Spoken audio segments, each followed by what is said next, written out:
since I moved here last year is well, I mean, for those who don't know that Belarus is a separate country, the question has been, what part of Russia is that in? And that's not just in Turkey, but elsewhere as well. And then for those who do know, and actually to their credit, most of my Turkish interlocutors do know that Belarus is a separate country. They certainly do now that it's in the headlines, but they did even a few months ago. But those who do know that it's a separate country would then ask me, so what's the difference then between Belarus and Russia? And then they usually would say, like, is it just, are Belarus and Russia just two different Russian states, if you will, right? The answer is sort of more complex than a simple yes or no. I mean, they are two different Slavic majority states. We can begin there, but it goes deeper than that. The connection goes deeper than that, certainly. Hence that syllable that they share in their names, right? But only in English, not in Russian or in Belarusian, for example, because in Russian, Russia is Россия, whereas Belarus is Belarus, right? So different sounds, but in English they sound more similar. In any case, in the 10th century, the map is showing the 11th and 12th centuries towards the end of the existence of the state.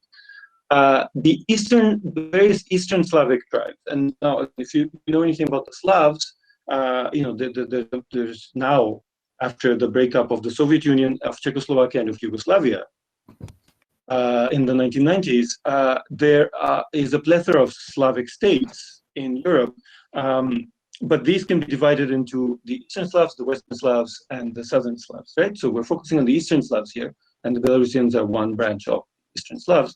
Now, the different Eastern Slavic tribes coalesced into a state known as Rus in the Middle Ages. To the people living there, it was just Rus. Historians call it Kievan Rus to distinguish it from other iterations of Rus that have risen over time. Why Kievan Rus? Because the capital was in Kiev, today's capital of Ukraine. And as you can see on this map, the whole of Rus here is not colored in one color. And that's because Rus was made up of a number of different principalities. So if you look at the western end of Rus there, there's an orange-brownish sort of color. That's the Polotsk principality there. That is the earliest sort of Belarusian proto-state or proto-Belarusian state, if you will, right? Obviously, we're talking about 1,000 years ago. The word Belarus hadn't arisen yet. The Belarusian language, identity, none of that had arisen yet. Neither had Russian identity as we understand it today, nor had Ukrainian identity, right? Instead of these three, Russia, Ukraine, Belarus, what existed then was Rus, which was made up of these principalities, which had different tribes living in them in different proportions. And these different principalities were ruled by mostly by the members of one ruling family, the descendants of a man called Zurich, and they were often at war with each other until the Mongols came in the 13th century and found it very easy to defeat what was really more a conglomerate of states more than a kind of discrete state. And so this picture drawn later in the Russian Chronicle shows the Mongols in Kiev. They destroyed Kiev. They took the different states of Rus, the principalities of Rus, under their control, which didn't mean outright military occupation. It just meant that in each of those principalities, there would now be a Mongol or Tatar agent. Of course, the Mongols and the Tatars sort of fused politically early on. And so the Tatar agents in these states who would collect taxes from them. And if they failed to pay taxes, then the Mongols and the Tatars would use the other principalities of Rus to punish the recalcitrant one that didn't pay taxes. In any case, the Mongol Empire, as you've elsewhere, I'm sure, it fell apart quite quickly because of dynastic disputes and such. I mean, it persisted in China for a while. It persisted, of course, in Iran as the Ilkhanate, etc. But the Mongol yoke started being lifted gradually, the Mongol Tatar yoke, as it started being lifted off the different principalities of Rus. And for a while, it was a quite sort of anarchic arrangement of not just those principalities that I showed you previously on the map of Kievan Rus, but a whole number of them fighting each other and so on, trying to coexist perhaps sometimes. Until two centers emerged that tried to unite all of these different principalities under their own authority. One such center was Moscow. And Moscow called this process the gathering of the lands of Rus, собирание русских земель. Moscow also, of course, saw itself as the inheritor, not just to Kiev, the old capital of Rus, so sort of to the temporal authority, but it also saw itself as the third Rome, after Rome and then Constantinople or Istanbul. Being the third Rome meant that it was now the global center of Orthodox Christianity, the true faith for the people of Moscow. And so they had the right then to gather all these lands. Now, an alternative power center, which we perhaps hear less about in the world today, simply because eventually it lost out in the competition to Moscow and did not become this superpower like Russia eventually would. This alternative center of power was the Grand Duchy of Lithuania, which nevertheless was a major European power. So if you leave aside Moscow, for a long while, it was the biggest country in Europe, the Grand Duchy of Lithuania. It stretched, as you can see on this map here, from all the way in the 15th century, at least all the way from the Baltic Sea to the Black Sea. And the territory that you see right at the center, outlined in white, that is the territory of modern-day Belarus. So this is how Belarus can be superimposed, the Belarus of today can be superimposed on a much older geopolitical concept, which is the Grand Duchy of Lithuania. You will notice too that the Grand Duchy of Lithuania includes today's Lithuania, today's Republic of Lithuania, which is a very small part of what used to be the Grand Duchy, just in the very northwest of the Grand Duchy of Lithuania. It also includes more than half of today's Ukraine, just to the south of Belarus there, to the south of the greenish area, and then to the east of today's Belarus. The Grand Duchy of Lithuania included the western parts of Russia as well, the Smolensk, Bryansk regions of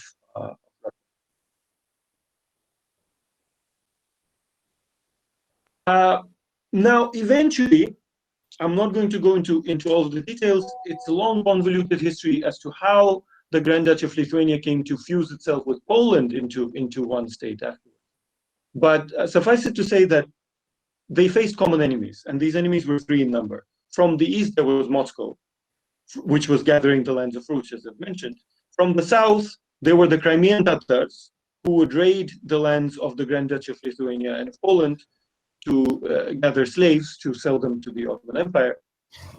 And then there were also the Teutonic Knights, who were actually competing against both Poland and the Grand Duchy of Lithuania, which were, Poland was a fellow Catholic power. So there, the crusading activities of the Catholic Knights really do not seem to make religious sense. They do make geopolitical sense, because Poland and the Knights, who were mostly German, were competing for the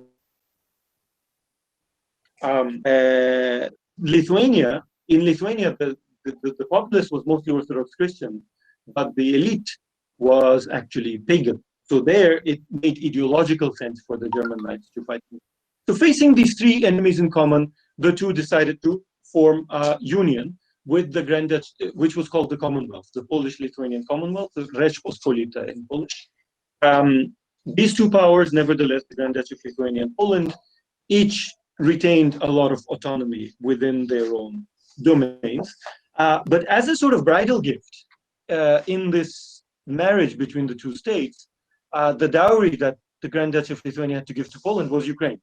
So on this map on the right, on this slide here, what you see is the Grand Duchy of Lithuania shorn of its Ukrainian component. So you just have today's Belarus there, and the very western part of today's Russia, and today's Lithuania, but the Ukrainian part is gone. So this, the Grand Duchy of Lithuania would persist until the late 18th century.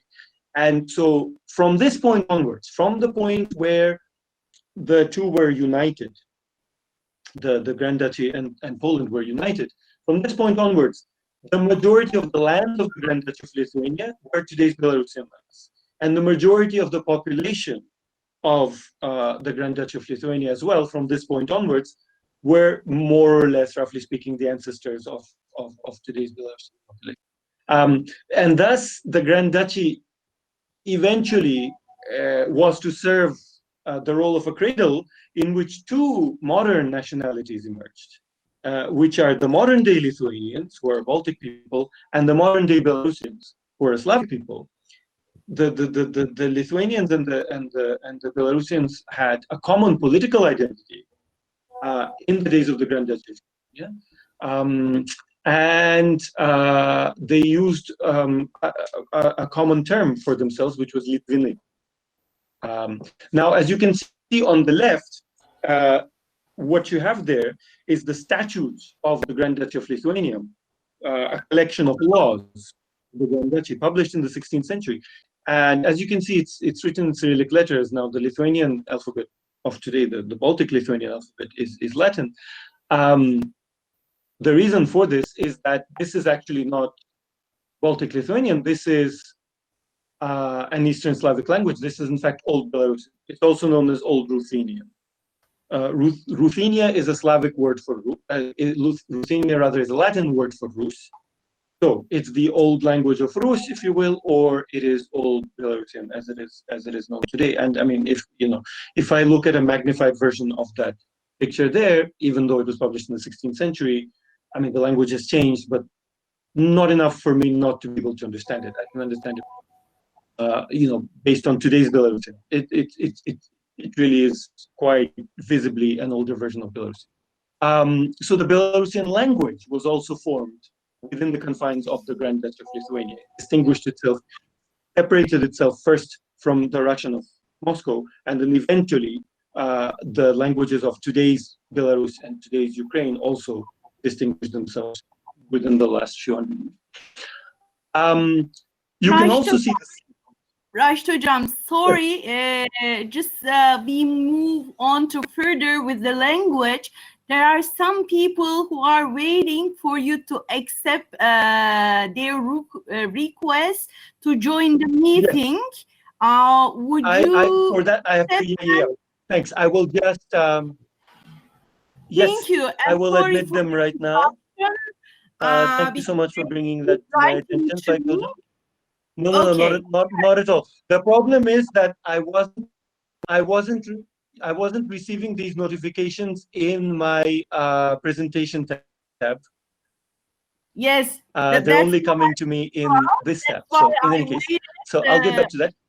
Sorry about that. Sorry, right. All the listeners for the interruption. Right. No. Thanks, Michael. Not at all. Thank you. So then you see the symbols here. These symbols you will see several centuries later at the protests that are going on right now. So in that, on the cover of that law book, you find the knight on horseback with his sword held high, right? This was the coat of arms of the Grand Duchy of Lithuania, and it was known by the Belarusian word pahonia, which means the chase. The idea being that, if an enemy tries to invade you, you chase him out of your territory. And the flag of the Grand Duchy of Lithuania, which is in the center, is the same thing as the coat of arms. It's the coat of arms on a red background.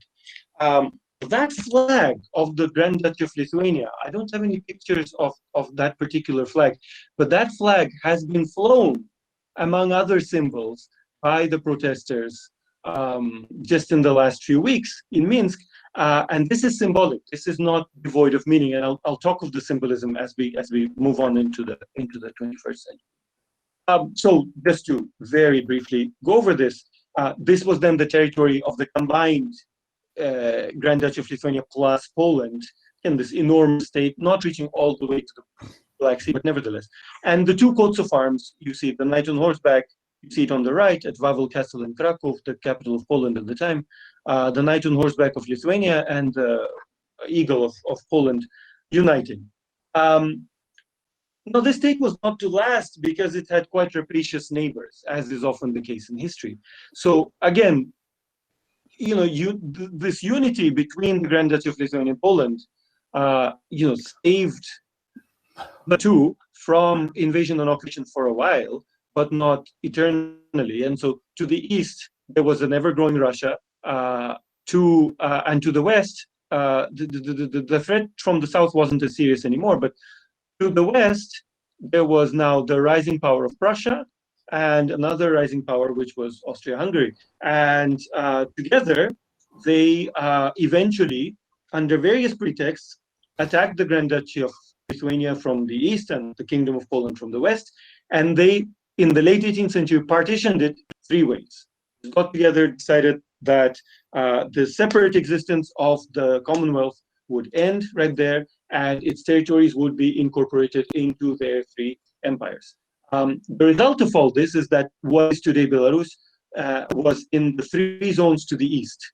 The zone on the very east, and then the sort of purple zone further west, and then the sort of pink zone further west, right? The territory of today's Belarus can be found there. All of that ended up in the Russian Empire by 1794. To the Russians, now here one has to understand that there are, of course, as on any topic, there are simultaneous and quite different views on this aspect of history as well. So when we look at the view from Belarus, then the Grand Duchy of Lithuania was our state in quotes, right? It was the state of the Belarusians, so it wasn't an alien state. But then the territory of today's Belarus was incorporated into this alien empire, which was the Russian Empire. From the perspective of Moscow, this is very different. Here were fellow Eastern Slavs languishing under the oppression of the alien Lithuanians, who were Baltic. And here were fellow Eastern Slavs, fellow Orthodox Christians, coming to rescue them, right? And liberating them, and thus incorporating them into their common sort of Russian homeland. Right? So very different views, and this difference in views actually persists to this day. I mean, even if you were to ask Lukashenko today what his view is of the events of the late 18th century, and then you went and asked Putin, you would get these two different answers that I just outlined. In fact, to give you a little bit of insight into Lukashenko's view on the period of history that we have just covered, to again tie it up to the key character of today's talk, which is Lukashenko. When Putin and the Russian Federation annexed Crimea in 2014, and then Russia wanted Belarus to recognize Crimea as part of Russia, then Lukashenko publicly said, well, in that case, we need to take parts of Russia and recognize them as parts of Belarus. And then we need to take other parts of Russia and recognize them as parts of Kazakhstan. You know, because if you include Crimea in Russia just because you used to rule it at one point, well, then different people used to rule you as well, right? So Lukashenko may be a non-democratic ruler, but there is an element of sort of Belarusian patriotism and even nationalism in him as well. And we'll see how now actually is exactly when we will look at when this kind of Belarusian nationalism developed. Part of the formation process of Belarusian nationalism, crucible where the Belarusian nation was forged, if you will, was in this very painful transition from living in the Polish-Lithuanian Commonwealth to living in the Russian Empire. The wars that were fought, which enabled Russia to conquer, much of the Polish-Lithuanian Commonwealth, these were wars between armies, right? But afterwards, there were mass uprisings led by the gentry, of course, but which included representatives in 1830 and then 1863. And of course, remember, in 1830, only about 35 years had passed since the end of the partition. So it seemed to people in the former Commonwealth that the independence of the Commonwealth could be restored. Of course, they were going up against some of the major powers of the world, or at least one of the major powers of the world, which was Russia. So this was impractical, but that wasn't obvious to them at the time. So the uprising of 1830 failed very badly, and the Russian authorities retaliated by forcibly converting most of the population of Belarus into the Orthodox Church.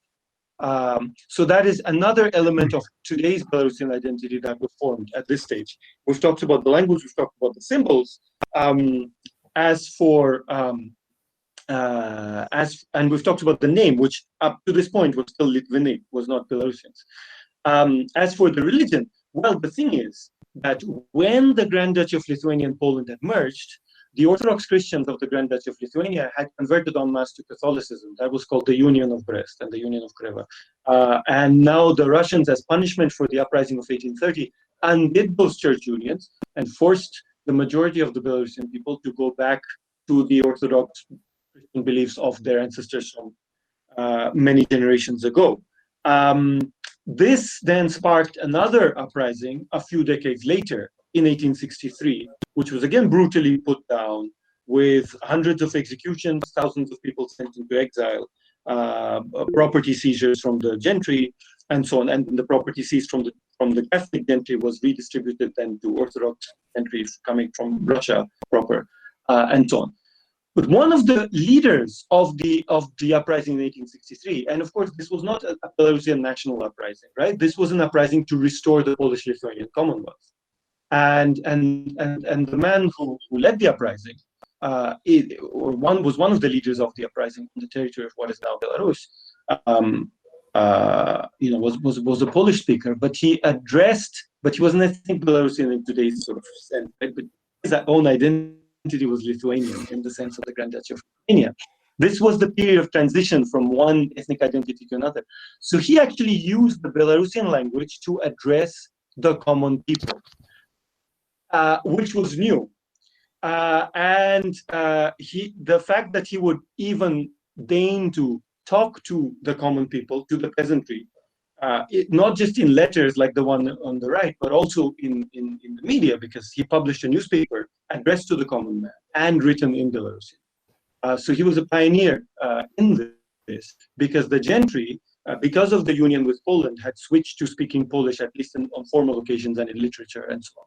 Right? And I'm not going to read the whole letter to you, but I will just say that this is one of the letters that he was writing when he'd been sentenced to death for his role in the 1863 uprising. He was due to be hanged in Vilnius, in today's Lithuania, by the Russians.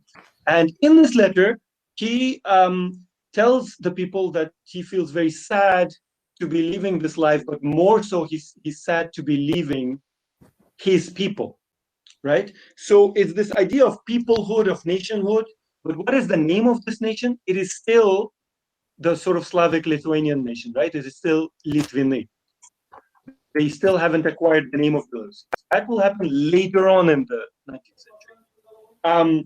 Suddenly, you have a whole slew of books published in the second half of the 19th century that changed the name from Litvini to Belarus, to Belarusians, right?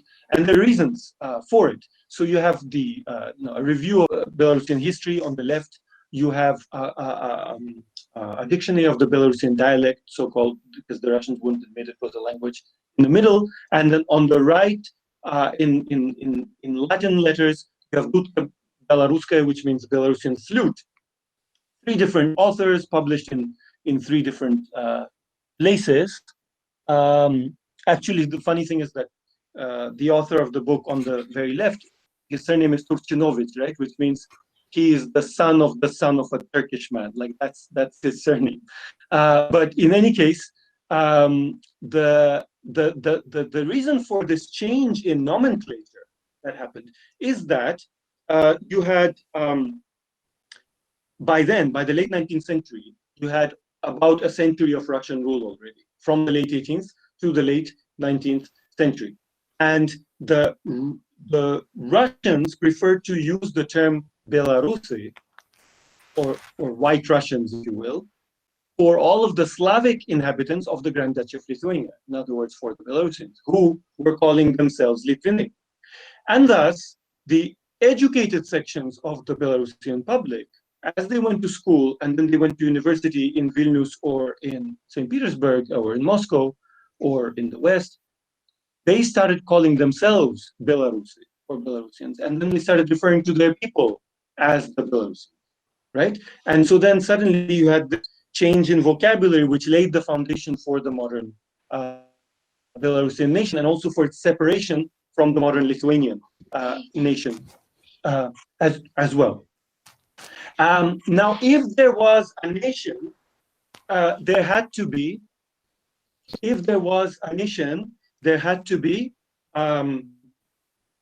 borders for it as well. And thus, a number of ethnographers launched expeditions in the late 19th and early 20th century to figure out where exactly these Belarusian people lived, who had been defined through these books. And thus, these sort of more or less vague borders were drawn up, which to some extent at least correspond to the borders of today's Republic of Belarus, which is given in blue. And it is those ethnographic borders which would lay the foundation for political claims then, once the Russian Empire began to break up as a result of the events of the First World War. So Russia, of course, had its revolutions, first of all in 1905, but then more pertinently in 1917. As a result of that, it withdrew from the First World War, admitted defeat to Germany, to Austria-Hungary, to the Ottoman Empire. A representative of the Ottoman Empire went to Brest in today's Belarus, known as Brest-Litovsk in Russian at the time, to sign this treaty by which Russia gave up a lot of territory, etc., right? But then, of course, the Central Powers got defeated in their turn in 1918. So in 1918 then, Russia was in flux. The civil war was just beginning.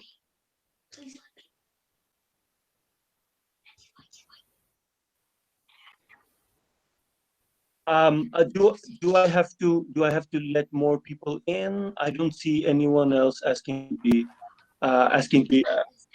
I don't see anybody else waiting to be admitted. Okay, so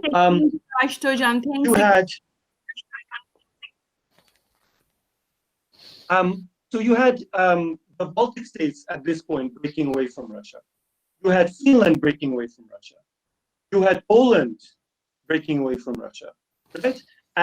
But then there were less successful candidates. There were Georgia, Armenia, Azerbaijan, which tried briefly and then failed. And then there was Belarus. So the Belarusian People's Republic was proclaimed in 1918, with its symbol being, as you can see, the same knight on horseback, Pahonia, right? And the flag was white, red, white, which was just the colors of the coat of arms. This flag was new. It was made up in 1917, actually. The territory claimed on that postage stamp, as you can see, is pretty much the same ethnographic borders that were drawn up before, and the map even says Ethnograficzne Belarus, right? Ethnographical Belarus. Those borders were not achieved back then because there were two other contestants for the territory of Belarus, and these were Soviet Russia, the RSFSR. The Soviet Union, of course, would only be formed in 1922. But Soviet Russia on one side, and then Poland on the other. And they partitioned Belarus between them. So the Belarusian People's Republic died an early death in 1918, did not achieve independence. But in its place came, in that pink part of the map that you can see, in its place came the Belarusian Soviet Socialist Republic. And this then joined the Union of Soviet Socialist Republics, the USSR, in 1922, when the USSR was formed. It became a founding member. The other part ended up in Poland with no separate identity, with no autonomy until 1939, when Stalin invaded Poland after Hitler did, and then grabbed that part of Belarus back and attached it to the Belarusian Soviet Socialist Republic as part of the USSR. So to resume, what I've just discussed in one sentence, the Grand Duchy of Lithuania was one of the pivotal formative periods of the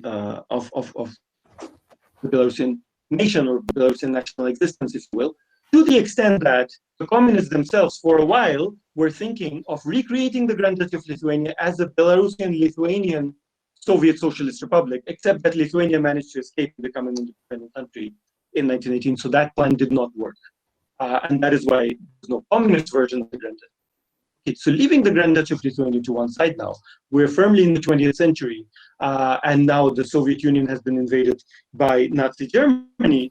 In the Second World War, Belarus found itself now I can say Belarus as opposed to what is now Belarus, etc., because then it was a country called Belarus, one of the constituent members of the Soviet Union.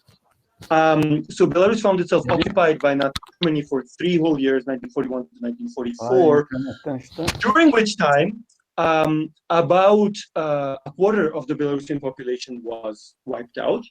On the left, you can see it's obviously a staged photo, but nevertheless, you can see Belarusian partisans fighting in the forest against the German threat, against the German occupiers. On the right, you see a German propaganda poster actually enticing Belarusians to go work in Germany and to build the new Europe, as it were. I mean, of course, I could have shown you much more painful pictures of the Second World War with the Holocaust and so on, which certainly touched Belarus. About 90% of the Jewish community of Belarus was wiped out.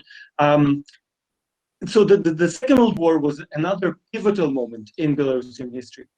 The issue now, how is all of this connected to the 21st century? The issue is that until recently, there were 2 different strands of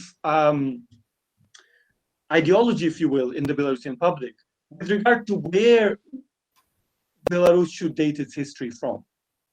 On the one hand, there is the kind of, if you will, broadly speaking, pro-Western, pro-European kind of approach, which situates the rise of today's Belarus in the Grand Duchy of Lithuania, as I just kind of did. On the other hand, there is the kind of Sovietized view, if you will, that until 1918 or until 1917, the people of Belarus were just a kind of undifferentiated peasantry who were oppressed by everybody. And they were liberated then by the Communist Revolution of 1917, by the formation of the Belarusian Soviet Socialist Republic in 1919, by the entry into the USSR in 1922, where they became a kind of full-fledged member of this superpower, a rising superpower. And then the ultimate liberation came in 1944 with the Nazi German troops being expelled from the territory of Belarus. And then eventually, perhaps the even more ultimate liberation came with the defeat of Germany in 1945, right? So at the center of this alternative narrative, of this, if you will, this communist narrative of Belarusian history, lie all the milestones of the 20th century in Belarusian history, right? And that is where this view of Belarusian history seeks its legitimacy. And one of the top supreme exponents of this viewpoint is Aliaksandr Lukashenka, as you will see shortly. Now, moving on now, Belarus witnessed major changes in the period between 1965 and 80 because it was ruled by a man named Piotr Machero, who was the head of the Belarusian Communist Party during this time, the first secretary. He was an ex-partisan, so one of these people fighting in the forest against the Germans. They're the ones who then, half a generation later, inherited power in Belarus because they had the legitimacy to do so. He oversaw a very rapid phase of urbanization and modernization and industrialization in Belarus, such that Belarus acquired its modern day characteristics. Today, Belarus is about 77% urban, I think, in terms of its population distribution, but it only became majority urban, I believe, in 1976. So before that, it was a mostly rural population, about which it was easier, perhaps, to say than today that it was a peasant nation that needed rescuing, etc., etc. Well, to the extent that it needed rescuing, some of this rescuing was done by Machero, who industrialized the cities, as a result of which people had something to flow into the cities for, and massive new apartment complexes were constructed, etc. And thus, kind of, in a sense, the modern Belarus was born. And this wasn't just a kind of modern Belarus that acquiesced happily in communist rule or ideology, because you certainly had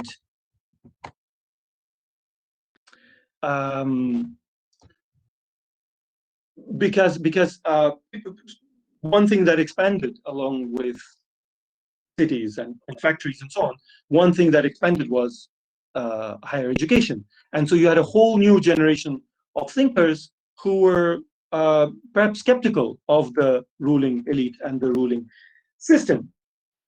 Fast forward again to 1991, the Soviet Union starts collapsing for reasons external to Belarus, but the ultimate collapse actually came in Belarus. So on the left, you find people demonstrating in Minsk in 1990, 1 year before the breakup of the Soviet Union. And they're flying those white, red, white flags, the flags of the Belarusian People's Republic of 1918. So suddenly there's this desire to restore independence, and the closest thing to an independent country that people can think of is the very short-lived experiment with independence that failed in 1918. And so that symbol is then resurrected and then used to demand independence for Belarus, which will then be achieved by, the most unexpected sort of person, the speaker of the Belarusian parliament that had been filled with communist functionaries, the man in the center of the picture on the right, which is Stanislav Shushkevich. He convened a meeting in a national park in Belarus, the Belovetskaya Pushcha, where he met with President Kravchuk of Ukraine, standing on the left, and then on the right with Boris Yeltsin, the president of Russia at the time, where they decided that since they were three of the four founding members of the Soviet Union, then they could decide to dissolve the Soviet Union without actually asking the federal authorities, without asking President Gorbachev. And there you find the same white, red, white flag already being the official flag of Belarus, as the Soviet Union is actually in the process of dissolving itself. 3 years later, an incomplete 3 years later, Belarus held its first ever presidential election, and its only democratic election so far in its history. The years 91 to 94 actually saw a gradual move towards a transition to democracy. One cannot say that they were democratic because the parliament that had largely been appointed by the Communist Party was still sitting there. But Belarus adopted a new constitution in 1994, and it was moving towards democratic forms of government. But within that, there was a fairly strongly presidential form of administration, of governance. And a rather free and fair election was held, largely because Prime Minister Kebich, who's the second man from the left among these pictures, expected to win quite easily, except he didn't. So these were the four top contenders for the job of first president of Belarus. There was Shushkevich, the speaker of parliament, who had led Belarus to its independence, on the very right. There was the nationalist leader, Zenon Pozniak, to his left. Then on his left was Kebich, the prime minister, as I said. And on his left, on Kebich's left, was Aliaksandr Lukashenka, the man who would end up winning this election.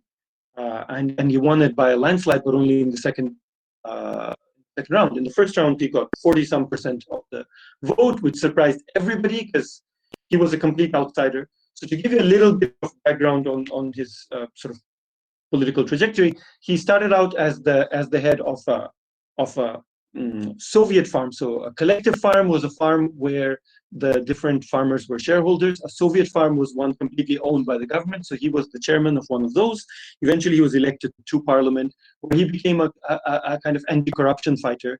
And the biggest scandal that he was able to uncover was that Shushkevich, the speaker, the man on the right, had allegedly stolen a box full of nails to use at his private residence. Imagine that, stealing government nails for your private use. Lukashenko's son was recently found a few months ago having several $1 billion in a bank account in Switzerland, which Lukashenko actually admitted was true. Right? So the scales of corruption have certainly changed between 1994 and today.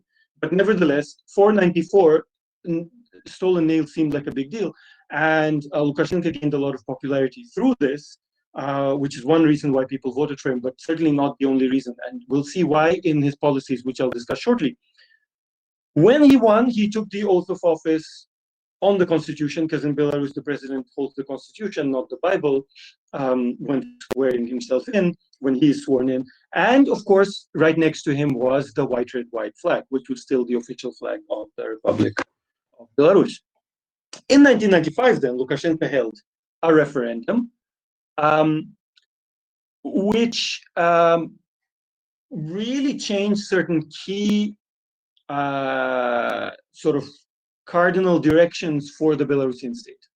One was that Belarusian, as a result of this referendum, lost its status of sole official language. Now, the reason that it had been given this status was to rescue it, because what the communist authorities of Belarus had done is that they had transformed every school within every Belarusian city into a Russian school, so that Belarusian continued to be learned only in the countryside, learned in a full-fledged sort of way. And thus it came to be associated with the peasantry and so on. So to make Belarusian once again be the common language for the population, as it had been 1 or 2 generations previously, the transitional government of the early 90s made Belarusian the sole official language. Lukashenko rolled that back, ensuring actually that the percentage of Belarusian speakers in Belarus has been falling, despite the number of years that Belarus has been independent growing. He also reverted to the symbols, the flag and the coat of arms of the BSSR, of the Belarusian Soviet Socialist Republic, minus the hammer and sickle. I will show you the symbols on the next slide. And he set the stage for one of his main policies, which is economic integration with Russia. But the economic integration also came together with political integration, as we'll see. And then, of course, he gained the right to dismiss parliament, which was crucial. The original constitution of 1994 did not give him this right. Now he got it. He continued then. So, okay, before we go on, I will get back into semiotics. So there you have on the left the symbols of the Belarusian Soviet Socialist Republic. There is a bit of white, red, white there on the very left of the flag, but just as a sort of wink. Then you had the period of 1991 to 95, where you have a reversal to the symbols of the Belarusian People's Republic of 1918. Right? So this hop and skip from 1918 all the way to 1991, where you have the white, red, white flag, and you have the pahonia, the chafe, again, the knight on horseback, the old Lithuanian symbol, as in the Grand Duchy of Lithuania. And actually, the Republic of Belarus adopted it before the modern-day Republic of Lithuania did. But then in 1995, under Lukashenko, through this referendum, Belarus reverted to the symbols of the Belarusian Soviet Socialist Republic. As you can see, what was removed was the hammer and sickle, because communism was no longer the ruling ideology. Instead of a ruling ideology, what Belarus would have would be a ruling man without a very sharply defined other than sort of a broad sort of populism. So then, in 1996, he proceeded to have another referendum, and this one was actually even more important than the previous one. The previous one had been a sort of testing ground. First of all, just as a bonus, it gave Lukashenko 2 extra years. This referendum basically said, it was a package deal. So if you adopted the changes to the constitution, you also accepted that the first 2 years of Lukashenko's stay in power would not count, and his term in office would begin from 1996, as if the 94 to 96 period never happened. Secondly, there would be a new parliament. The new parliament would have weaker powers than the previous one, and it would have 2 houses, of which Lukashenko would personally appoint 1/8 of the upper house. Not only that, but more importantly, Lukashenko would appoint the Electoral Commission, which turned into his toy ever since 1996. And he would also appoint all the members of the Constitutional Court. He could appoint and dismiss them. You hear hue and cry in Poland, not in Poland, but about Poland, in the European Union lately, for the last year or so, because the Polish government has been trying to get its judges of its top court to retire early in order to then fill the court with new appointees. So that's a little bit of a tricky way of doing it, whereas Lukashenko was doing it directly. He just directly got the right to dismiss and appoint any constitutional court judges.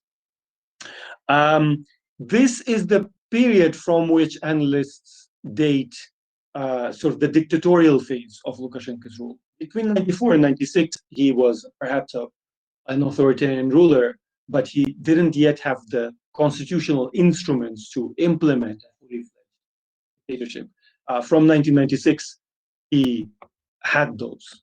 And then to just cement things, in 2004, he carried out another referendum in which term limits were abolished, and thus he was able to participate in any number of elections that he wanted, up to this year, which is why Belarus has had him for 26 years. So these are the official vote counts of his election.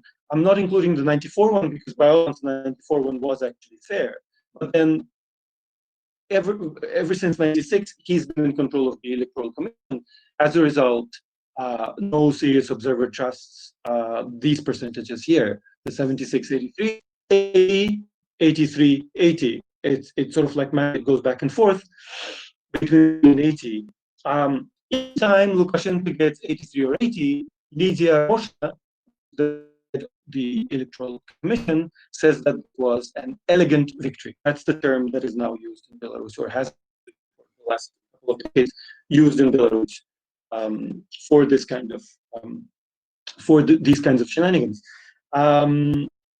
Lukashenko once even actually laughed on live TV when one of his government officials cracked this joke where an election is held between Obama and Medvedev and Lukashenko as to who would be the president of these three. And then Lukashenko wins, and then Obama says, there's only three of us, so how come 5 people voted for Lukashenko, right? And Lukashenko found this joke really hilarious.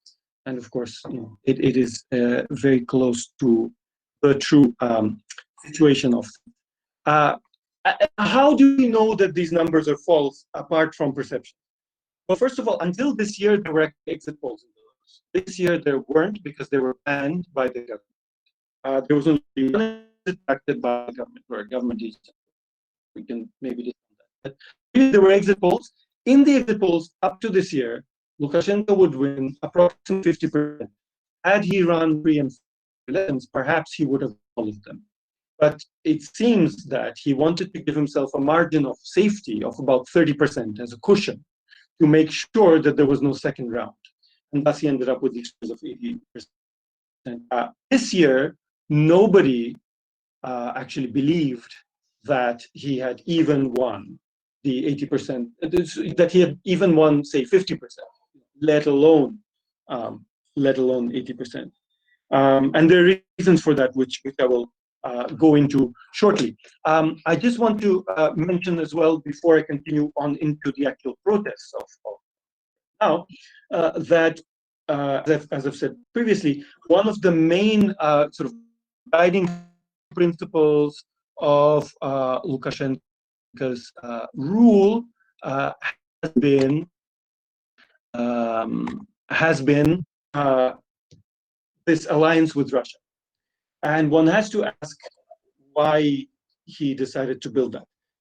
So in 1995, as we saw, he received approval in a referendum for economic cooperation with Russia, economic integration with Russia. In 1996, he used that approval to go far beyond this mandate and to sign something called the Union State Agreement between Belarus and Russia, which foresaw the eventual merger of Belarus and Russia into one state, which would proceed in phases. So, first of all, there'd be a customs union. People from Belarus and Russia would get the right to work in each other's country. Eventually, though, so there were 34 different phases, actually, of which many, if not most, remained unimplemented until last year. But the last and 34th phase was supposed to be an almost merger of the two countries without formal loss of independence by either one. So the idea was, just as the European Parliament for itself has, a European Council and a European Parliament, and so the European Union has those federal institutions, if you will, without being one country. Similarly, the idea was that the Union State of Belarus and Russia, or Russia and Belarus, it's actually called the Union State of Belarus and Russia in Belarus, and in Russia it's called the Union State of Russia and Belarus. In any case, whatever the name of it is, the idea was that in the Union State, you would have a common president, a common parliament, a common government eventually, right? Why would Lukashenko agree to this, given that Belarus is a tiny country in size compared to Russia, tiny in population compared to Russia, about 140 million people in Russia and about 9 million in Belarus. The two are nowhere close to being equal in any regard. So this is, of course, fraught with a potential loss of sovereignty for Belarus, if such a union were to be implemented. Which is why Lukashenko actually, when Putin started pressing him on it through Medvedev and others last year, Lukashenko demurred and actually did not agree to sign or implement, rather, this 34th phase of the merger, if you will, the common institutions. So why would he have signed it in the first place? Well, the thinking is actually, and has been since right then, is that when he signed it in '96, this was 3 years before Putin, this was when Yeltsin was president, and Yeltsin was notoriously publicly drunk, getting weaker, suffering from heart attacks, and so on. And whereas Lukashenko was youthful and vigorous, and he was only 39 when he was first elected in 1994. So the thinking is that Lukashenko perhaps saw himself as a potential future president of this combined union state of Belarus and Russia. Once Putin came to power, though, Putin dramatically demonstrated to him that this was not to be. Lukashenko actually was on his plane in the air over Russia, about to visit a local regional governor of one of the 80+ regions of Russia without asking Putin's permission, when Putin had just become president. And Putin ordered air traffic control to send Lukashenko's plane back to Belarus. And at that point, Lukashenko knew that the kinds of things that he was able to get away with Yeltsin would not work with Putin. And so then the implementation of this kind of merger would actually result in him losing whatever he already has, which is the position of president of Belarus. And thus that kind of planned merger was stopped. Now, why did the protests erupt? There are two simple explanations. Why did the protests erupt this year, that is, right? The thing is, protests like this have erupted pretty much during all of the previous elections. Certainly the last 3, there have been massive protests on the streets, but not nearly, the ones in 2010 and 2015, the protests were not nearly as large as today, right? But initially what happens is, an election is held, the result is announced, it's 80 or 83%, people say it's a lie, thousands of people come out into the street, the police beats them, they go home. They come out maybe 1 or 2 more days, the police beat them again, they go home, right? This time Lukashenko tried that same old script. The problem is that this time people are angry because there were results leaked, honest results leaked from certain polling stations, which showed Tikhanovskaya, the lady in the middle here, actually winning 80 or 90% of the vote herself, and Lukashenko only winning 10% or 5%. So the amount of fraud this time was massive. And there were videos emerged of people counting ballots, discussing among themselves whether they would post the real result and risk losing their jobs, because many of the people counting votes are government employees, such as teachers and so on. So either they would announce the official results to the people waiting outside the polling station and possibly be fired the next day, or else they would announce fake results showing Lukashenko winning. They would hold these discussions, except that some of the members would film the discussions while using their cell phones and then release the footage. This came out, right? So people knew the extent of the fraud this time. That's point 1. Point 2 is, because exit polls were not allowed this time, there were, and even private polling organizations were not allowed to take any polls before the election. The only polls were unscientific internet polls on various websites. And according to those unscientific polls, which did not take a representative sample of the population, according to those, Lukashenko stood to win 3% of the vote. Now, in reality, surely his support is bigger than 3%, but not perhaps much bigger than that. And so among a certain segment of the population, at least, a new nickname appeared for Lukashenko, which is Sasha 3% in Russian, 3% Sasha, named for Alexander. So now it's not just the Lukashenko of old claiming to get 80%. It's Sasha 3% claiming to get 80%, which is just completely unbelievable. And finally, the reason that people got angry is that this time people were beaten, not like in 2010 and like in 2015, but they were beaten with extra savagery. The stun grenades were used against them, rubber bullets were used against them, truncheons they were beaten black and blue with truncheons. And in the first 3 days of protests, about 6,700 people were arrested, of whom now 1,800 have filed claims of torture. The torture would mostly be implemented against men. So at night, they would be taken out of their cells and they would be further beaten and attacked in other sort of even nastier ways that I don't want to discuss here right now. And sometimes humiliated as well, made to sing the national anthem while being tortured and those kinds of things. That got people very, very angry. And that actually galvanized the female part of the population to participate in much greater numbers than they had previously. Because the initial protests, the first 3 days, were dominated by men because people were afraid of police violence and women didn't want to get beaten up. But eventually, once the women saw how the men were being tortured, they wanted to go out and protect them. And protect them they did. And once the women came out, then all kinds of segments of the population, children, older people, previously politically indifferent people, previously scared people, previously intimidated people, all kinds of people came out. And as a result, the protests grew from the few thousand or even the few tens of thousands of previously to up to 300,000 now on a typical Sunday. It varies depending on the Sunday from 100,000 to 300,000. How did it, so that explains female participation, but what about female leadership? How did that come to be? Because that is not a usual situation for Belarusian politics. As you saw with the pictures of the men run for office in 1994. Well, the thing is this, that there were several men vying for the presidential position this time around. So you had Severnets, who's a sort of right-wing nationalist who was arrested even before the campaign had properly started. And then there was Babarika, who seemed like the biggest contender against Lukashenko. He had collected 400,000 votes, where a presidential candidate needs 100,000 in order to become a presidential candidate officially. He collected 4 times as much. He was put in prison afterwards. And then Tsepkalo, another one, was intimidated until he fled the country. And then Tikhanovsky was also put in prison. So eventually that led to Tikhanovskaya's wife running. It helps the international image of the Belarusian protest movement that she speaks fluent English because she happens to be an English teacher. So she's able to convey now the position of the opposition very clearly to the UN and the EU and other international bodies.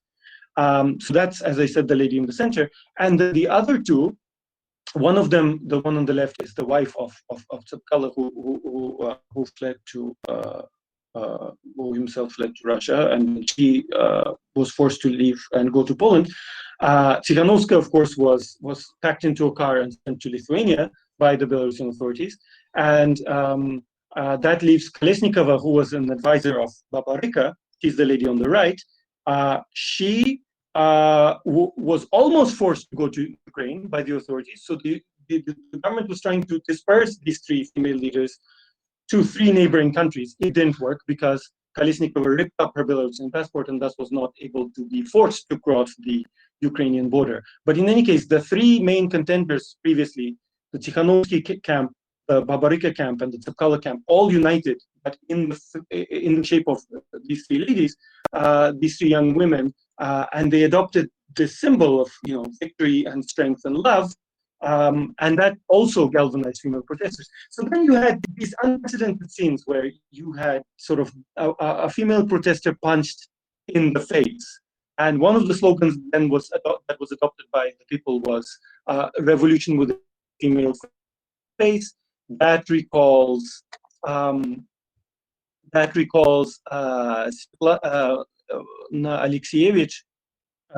the Belarusian Nobel Prize for Literature winner, who is famous for a book called war does not have a female face, right? So now the Belarusian protesters are saying, well, war may not have a female face, but our revolution does have a female face, and this is one of the faces, that has been circulating in this connection.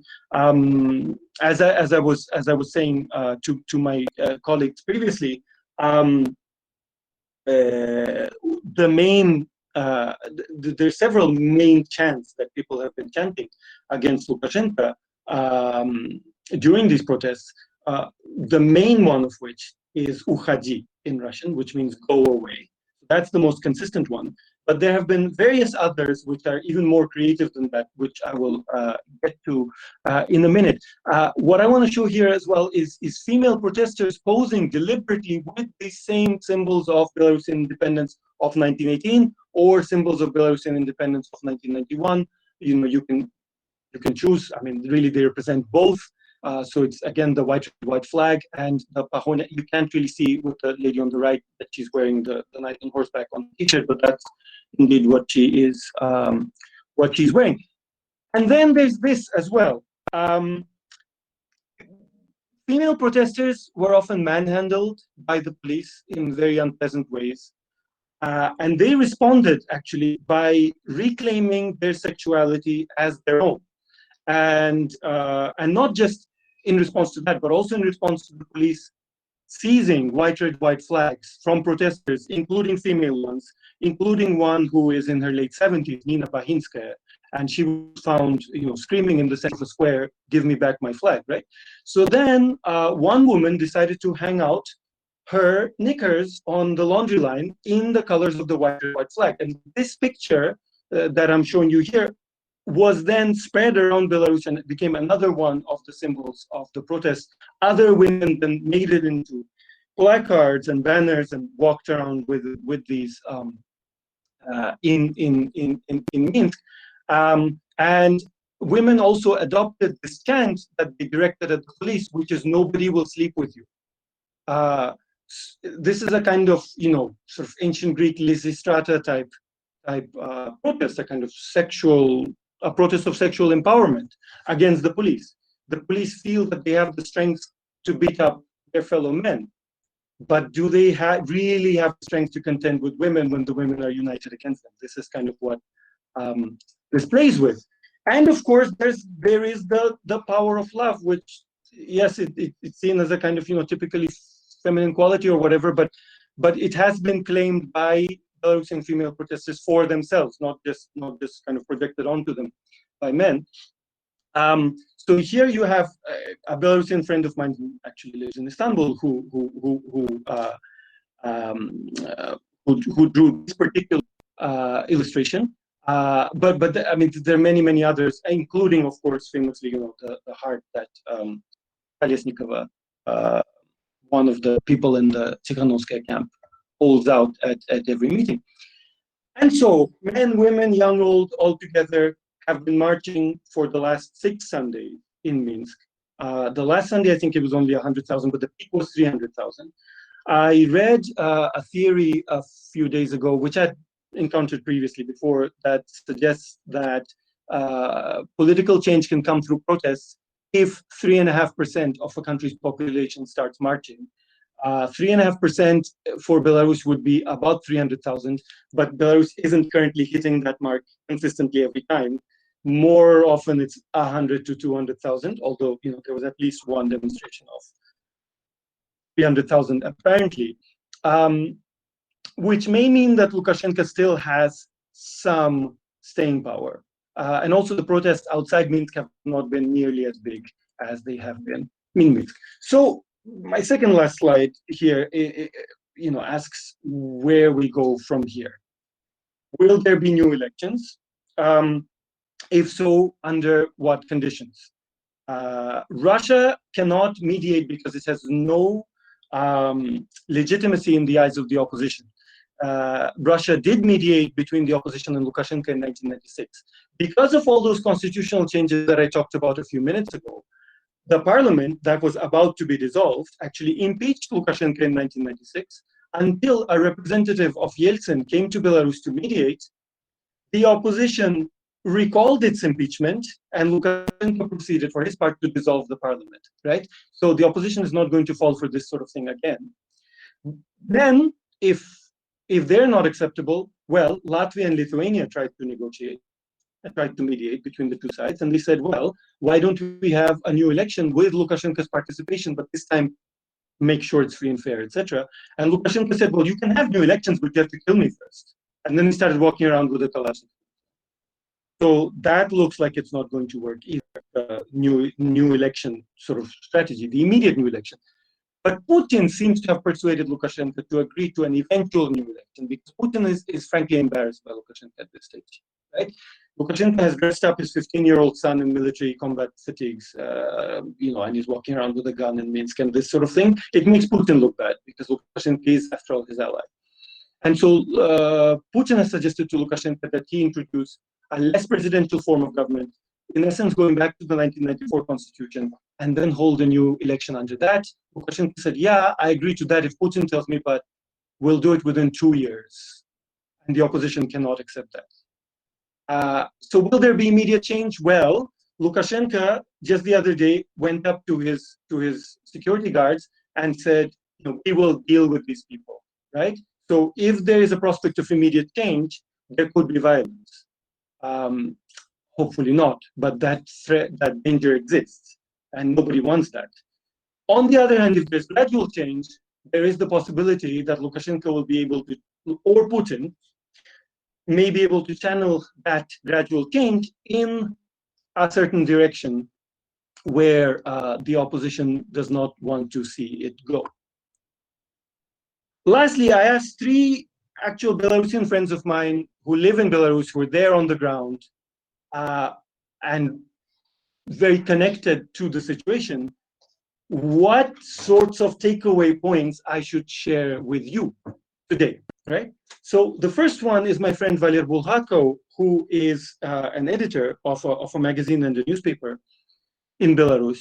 And he said that the main thing to convey to an international audience is that the main reason for the protest now is that people are sick of how long Lukashenko has been in power, more than anything else in his view, right? The very fact that he has been there for 26 years, and if you let him, he'll be there for 26 more years. He has no intention of leaving unless he's forced to. So then people have decided it's time to force him, because he's not going otherwise. Ales Mikhalevich, another friend of mine, who actually was a presidential candidate himself in the 2010 election, after which he was arrested, imprisoned, tortured, made to sign a document saying that he would cooperate with the KGB, and then went into exile in the Czech Republic for a while, and then was able to return home eventually.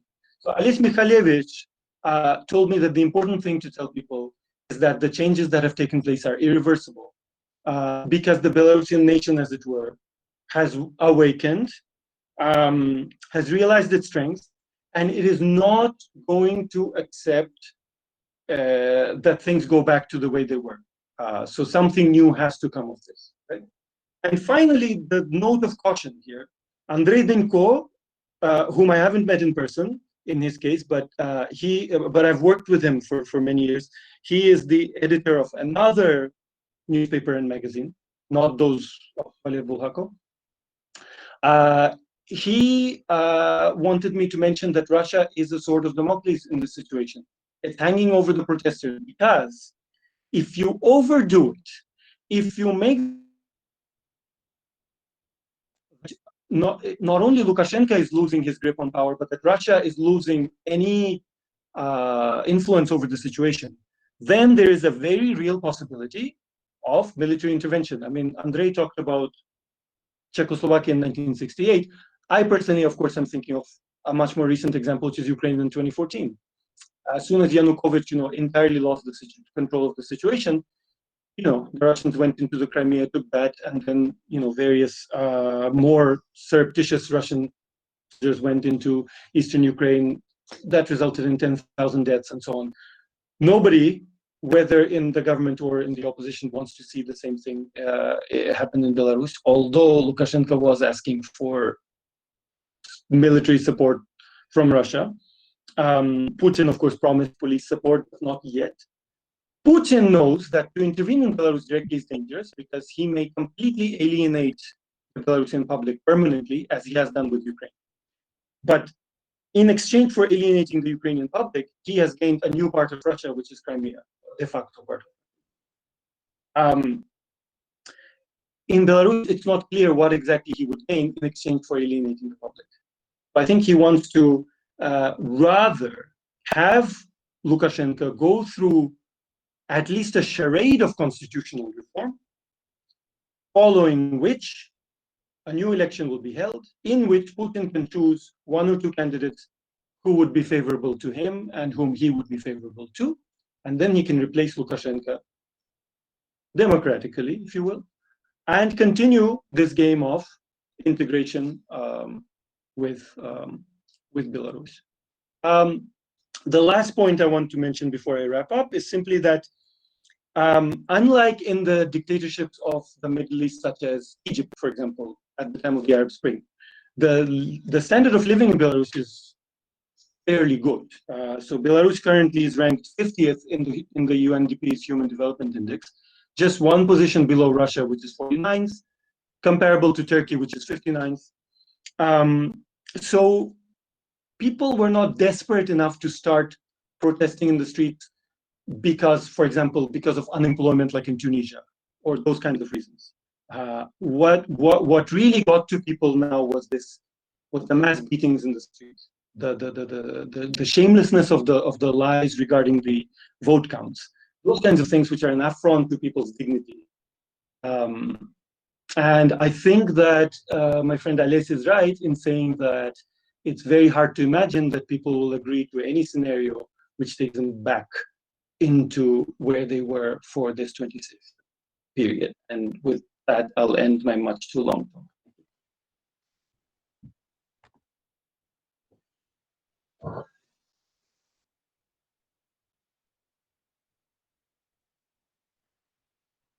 So are there any questions, perhaps?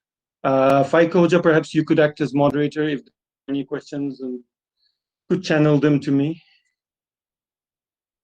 Perhaps you found questions in the Q&A. I haven't been looking at that, of course. Okay, so far there is no question on the chatting box, yeah, on the chat box, I have been following the chat box, but no question up until now. Maybe we can ask the guests now, like they can raise their questions if they have one. Then they can open their microphone and ask the questions right away if they have one, because on the chat box there's no question. Is there any questions? If not, I will start asking a question. No questions? I have a question. This is okay. Thomas. Please, Thomas, floor is yours. Would you introduce yourself first, then ask the questions, Thomas, if I may ask? Yeah, sure. He's a friend of mine, actually, but yeah, for the sake of the others. Yes. Yes. So Rashed and I are friends. I'm originally from the Czech Republic, but I've lived almost 20 years in the UK where I work. Obviously, I'm following the news, what's happening in Belarus. I'm coming from Czech Republic. I went through the change of regime in 1989 in my country, so I really keep my fingers crossed for the Belarusian people. They deserve the same level of democracy and freedom.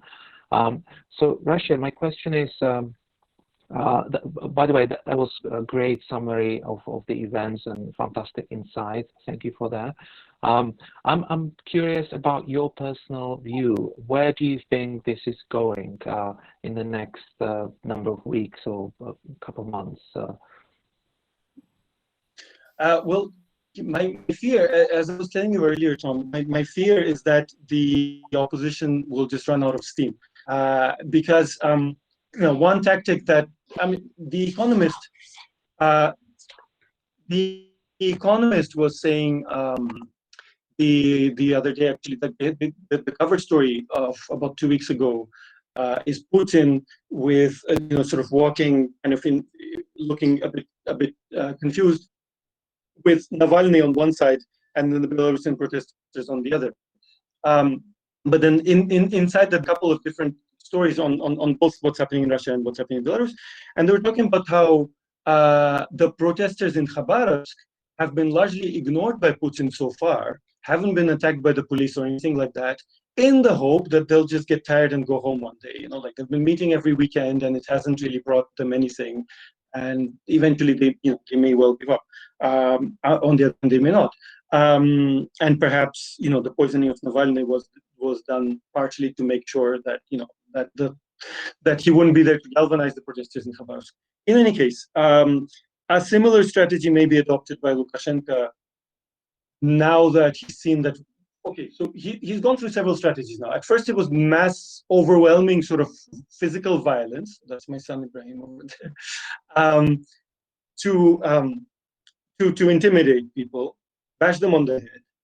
That didn't work because that just brought more people out. Then the second phase was the kid glove approach, just to let people be. But that only brought yet more people out. So then there was the kind of soft repression of like trying to play really loud music from loudspeakers at the protests, or the police constantly telling people, you're violating the rules, you should disperse, like this kind of thing. That didn't work either. So then the beating started again, but selectively. It's like sometimes women have been targeted as a way to discourage their sort of mass participation that I described. That hasn't fully worked either. So now what's been happening is that selectively the government has been arresting 400 people per Sunday. And so that like the last 3 weeks, we've had 1,200 people arrested. Now, instead of 6,700 of just anybody being arrested and some random leaders being out, if it's 400 targeted people being arrested, then that partially decapitates the protest. And then, of course, there's the whole part of sending the real leaders sort of abroad and forcing them into exile and that sort of thing. So the strategy that the regime seems to have adopted is to push the protesters eventually into despondency, where they keep protesting, they keep marching with their flags, they keep singing songs, and that doesn't lead to anything real, so that eventually they have to, perforce, adopt Lukashenko's schedule. And once Lukashenko's schedule is adopted, then he has 2 years for his reforms. Meanwhile, he's president. Meanwhile, he can tighten the screws as he likes and so on. And of course, so that's as the protesters are concerned, one major part of the protest has been the factory workers. And as the example of Egypt in 2011 showed us, once the factory workers join in, things get very serious. That has happened in Belarus. But the thing is that in most factories, only a minority of the factory workers have joined in, with the result that they've been a target for intimidation as well. So you have people saying, foremen, supervisors, etc., saying, "Oh, you're going to get into all kinds of trouble. You better stop," etc., etc. And in some factories, the protests have stopped. So that's my fear, But my the optimistic side of me actually thinks that that the momentum will actually continue. And if the momentum goes on, that eventually Lukashenko will start. Yeah, okay. That eventually Lukashenko will start to look a little bit ridiculous to the public. There's actually a Doctor Who episode where Doctor Who says about a British Prime Minister, "Doesn't she look a little tired?" And if people start saying that about Lukashenko, among the 9.2 million people that haven't been marching so far, then Lukashenko's days are also potentially numbered. So I think that it go in that direction. What everyone was really afraid of, though, earlier on, was of an immediate Russian intervention. And that hasn't actually happened. I don't think that it will happen in the near future, simply because, for the reasons I've explored, it goes against Russia's immediate self-interest. And so I think for the next weeks, if you're asking me for a kind of a scale of several weeks, then I think the protests will continue as they have going. But where it will eventually lead, I mean, now that Lukashenko actually has at least accepted the idea of constitutional reform, there isn't actually any going back to the status quo on it. So you cannot pretend that all of this never happened, like Lukashenko would have wanted to do. But that is so much less than what the protesters want, and what the protesters want is so much more than what Lukashenko is willing to give. That it's very difficult to see where the common ground may be, and also who has the credibility to serve as a neutral platform to bring the two sides together. Of course, Lukashenko has the example of Yanukovych, who agreed to mediation and then soon after was chased out of the country, like a few days later, and you wouldn't want to have that repeated. So, yes, the ultimate answer is who knows. Thanks, though. Okay. Is there any question? Other questions? Yes, Feyda Hocam, go ahead. Yeah, Feyda Hocam. Microphone, please, Feyda Hocam. Your microphone. To turn on. Okay, right. My microphone is on, right? Okay, good. So Rashed Hocam, Yes. Thank you very much for this very informative talk. I really enjoyed it a lot. Now my question is, I understand that the Belarusian people were engaging in protests before as well. You said that following other elections, also the earlier elections, there were protests, but they didn't go on for a very long time. So obviously this time the symbolism is strong, the protesters are more persistent, etc. So I was wondering, is there a political economic base for this situation which is different this time? I mean, has Lukashenko been losing any power lately in terms of inner politics? He seems to have everything under his grip, but has he been losing any economic power, political economic power, which led to this situation, you think? So is there a structural, apart from the strategic and symbolic strength of the protests this time, is there a structural base for this new situation? Yes, there is, in fact, and there was in 2015 as well, except that he was able to defuse it. So the issue at hand is that is the EU sanctions against Russia, which came into force in 2014. They're not directed directly against Belarus, because unlike Russia, of course, Belarus did not take part on the attacks on Ukraine, nor did Belarus recognize Ukraine to be formally recognize Crimea to be part of Russia. What Lukashenko kind of hedged his bets. He said that, well, in effect, Russia is in control of Crimea, but of course, in international law, it's not. Crimea continues to be part of Ukraine. And then when further Russian forces invaded eastern Ukraine, then Lukashenko said that these people should be caught and actually exit, right? So Lukashenko was very harsh regarding this, took a quite anti-Russian stance on this, which is why Belarus was able to serve as a neutral platform for negotiations between Russia and the rebels on one hand, and France and Germany and Ukraine on the other. So negotiations were held in Belarus. Belarus got a certain diplomatic boost from that process in 2014, but not an economic one, which it may have been hoping for. What it got instead was involvement in the sanctions against Russia, because Russia is Belarus's largest trading partner. So I have the figure here, 39% of Belarus's trade is with the EU. Rather with Russia, 30% is with the EU, right? So it's only a 9 percentage point difference, but nevertheless, the biggest single trading partner is Russia. Now, Russia, by European standards, is the dominant player kind of on the Belarusian market, if you will. By North American standards, Canada is much more dependent on trade with the US than Belarus is with on Russia. Nevertheless, the thing is that when your biggest market is in a recession for several years, you end up finding yourself unable to sell your produce simply. And then as well, Russia has been raising its price on oil, well, not lately, of course, with the negative price on oil, etc. But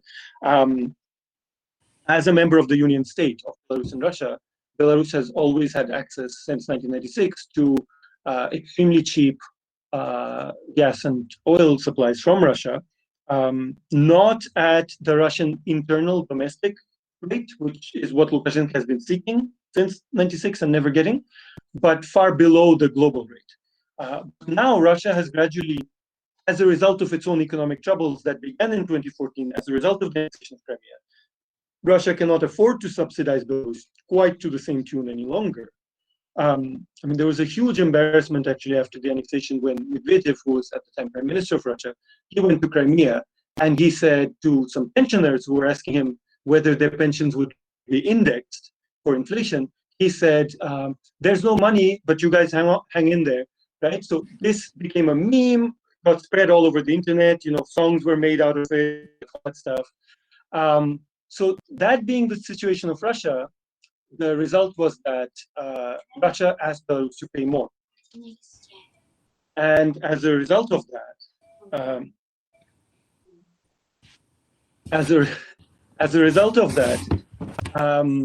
Belarus has been caught up unwillingly in this kind of storm.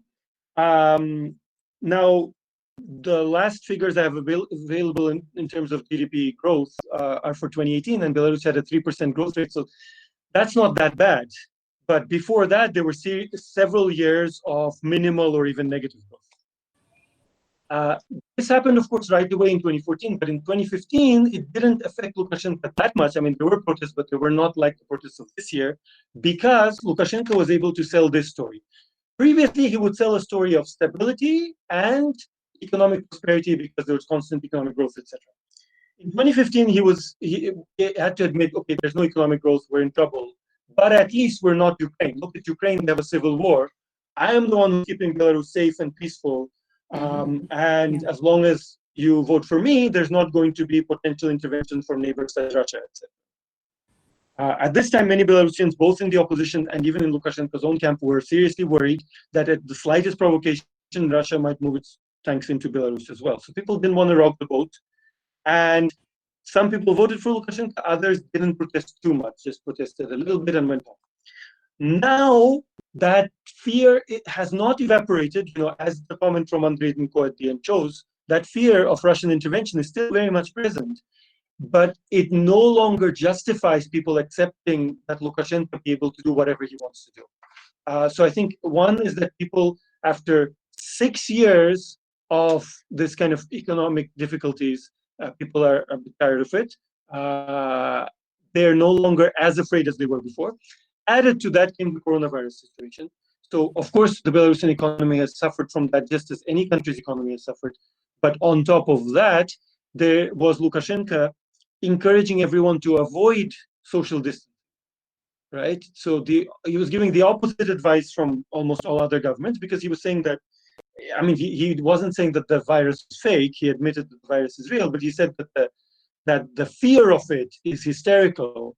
And, so what we should really try to defeat is not so much the virus, but the hysteria surrounding the virus, right? So they always show him giving speeches to the factory workers who were made to stand shoulder to shoulder just to show that they were not scared of the virus. And when all European countries had shut down their football leagues, the Belarusian football league was still playing. And you had diehard football fans from other countries tuning in, because it was the only football to be watched. So people in Belarus, some actually took his line and said, oh, look, we're brave, and everyone else is a coward, including Putin, who's sitting kind of in self-imprisonment and that kind of thing. But that was a minority view. Most people said, okay, this just shows that Lukashenko doesn't care whether we live or die, and so that his reputation took a major hit there. Where he has bluster saying like, the whole of the West should be standing on its knees, thanking us for winning the Second World War and freeing the world from fascism, etc., etc. Even if people themselves don't think quite in those kinds of rather crude terms, they're willing to tolerate Lukashenko saying that. But when Lukashenko says, okay, like, just as we don't need to be scared of the West, we don't need to be scared of the coronavirus, here people are like, well, maybe this is not the most intelligent thing to say. So all those elements basically came together, the sanctions plus the coronavirus, to weaken him and enable. And then, of course, I think personally that he overreacted with all the beatings and the stun grenades and the rubber bullets, etc., which he didn't use previously, because he was afraid that his position is shaky. And he didn't allow any polling, again, because he thought his situation is shaky. But that fear is visible. It's not that he's afraid and no one can notice, everyone noticed. And so, yeah, we have what we have. Thank you very much. Yeah. Yes, is there any questions? Thank you, Feyda Hocam, for the question, and thank you, Rashed Hocam, for the elaborate answer. Is there any question? And there is a question from Oğuzhan, from one of our students at the program, and his question is... Are you in Germany now, Oğuzhan? Oh no, it's not from Yavuzhan, but Oğuzhan. Okay, yeah. Oğuzhan Barkudarov. Yes. Barkudarov, yeah. So he asked why Ukraine, as the closest neighbor of Belarus, doesn't show its position on this crisis.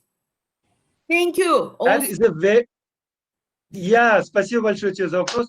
This is a very deep question that only somebody who is from the former Soviet Union like me, I think, would think of asking. Because it reveals kind of really depth knowledge of the specific region. But so this has been a big disappointment to many Belarusians, because the same Belarusians who are out in the streets now marching against Lukashenko, etc., they were the ones, who were flying the Ukrainian flag and, posting it on Facebook and, sort of some singing the songs of the Ukrainian Revolution of Dignity, as it was called. In many ways, what's happening in Belarus today, I wouldn't it's a repetition of what happened in Ukraine, because the goal of joining the EU is not there. The goal of joining NATO is not there. The goals are a bit different and more limited, but to some extent, Ukraine provided an example and an inspiration of what's possible. But that sentiment seems not to be reciprocated, at least by the Ukrainian government. Among the Ukrainian people, yes, certainly, there's a lot of sympathy. And among the more nationalistic parts of Ukraine, there are city halls flying Belarusian flags. But, like in the Czech Republic, for example, almost every city hall in the country and churches and museums, etc., are flying Belarusian flags, Belarusian opposition flags, the white, red, white flags. In Ukraine, it's more limited than in the Czech Republic. Again, quite disappointing for Belarusians. I think the thing is this, that Ukrainians were very, very grateful, and including those who are in government now, Zelensky and company, they're very, very grateful to get Lukashenko's support, the kind that I described to Feyda just now, when Lukashenko had a great opportunity to completely betray Ukraine, sell it down the river, and receive cookies and brownie points from Russia, he did not avail himself of that opportunity. In fact, he went on a Russian opposition TV channel to criticize Putin. Lukashenko went that far, risking Putin's anger, right? Because here Lukashenko basically saw an inviolable principle of territorial integrity, and of course he knows that if it's Ukraine today, it could be Belarus tomorrow. In fact, Ukraine and Belarus both had nuclear weapons when the Soviet Union broke up, as did Kazakhstan. Bill Clinton insisted to Yeltsin that Yeltsin twist the arms of Kazakhstan and Belarus and Ukraine to make them give up their nuclear weapons. In exchange, what did they get? They got these documents called the Budapest Memorandum, according to which I don't know about Kazakhstan, but Belarus and Ukraine got these, according to which Russia, the US, and Britain guaranteed the independence and the territorial integrity of both Belarus and Ukraine in exchange for them giving up their nuclear weapons, right? They were the first countries in world history to give up their nuclear weapons, maybe except for South Africa. It's a dubious candidate, but these two for sure. Despite this Budapest memorandum, Russia went ahead and invaded Ukraine and took part of its territory, and the other signatories, Britain and the US, obviously did not do anything. I mean, they wouldn't start a nuclear war against Russia, right? So then Belarus had to ask itself, in the person of Lukashenko, what was the value of this Budapest memorandum, right? So Lukashenko ultimately had no choice but to take Ukraine's side on this, despite being much closer politically to Russia. For this, the Ukrainians were very, very grateful. And so now, at least the Ukrainians in government don't feel like selling out Lukashenko at the first opportunity now that he's in trouble. And they think that that would be a kind of low blow against him. But many people in Belarus, ordinary people, feel that if the Ukrainians are not selling out Lukashenko, then they're selling out the Belarusian people who are supposed to be their fraternal Eastern Slavic people, etc., you know? So it's a tough situation to negotiate for Ukraine, and right now Ukraine has not been very popular in Belarus lately. You can say the last few weeks. The Czech Republic, on the other hand, you know, people are very happy with it, and as they are with Lithuania, because the Lithuanians have remembered all that brotherhood stemming from the Grand Duchy of Lithuania, right? And so they built a human chain of 50,000 people from Vilnius all the way to the Belarusian border, holding the Belarusian flag, right? Which nobody in Belarus expected the Lithuanians to do that, and so you know, Belarusians were quite impressed with that. So some neighbors have shown themselves to be doing much more than was expected of them, and some, unfortunately, much less. Thank you, Rashed Hocam. Is there any other questions? Any other questions from our guests? Okay, we left behind almost 2 hours, so I am going to end the meeting here if there is no other question. If there is, we can take one more, but we are going to finish at 4. If not, doesn't look like that. I'd like to end the meeting here on behalf of Department of Political Science and International Relations at Manisa Celal Bayar University. We thanks all the guests who participated today, and also we thank Dr. Rashed Chowdhury for accepting our offer to present today on one of the most significant issues at the current international level, Belarus. So Rashed Hoca took the challenge, being the first. Again, we thank all the participants and also Dr. Rashed Chowdhury. Thank you so much for attending, everybody. And I would just like to remind everyone as well, and some of our guests don't even know, that on the 1st of October, we are planning to have Professor Malika Bisab from McGill University in Canada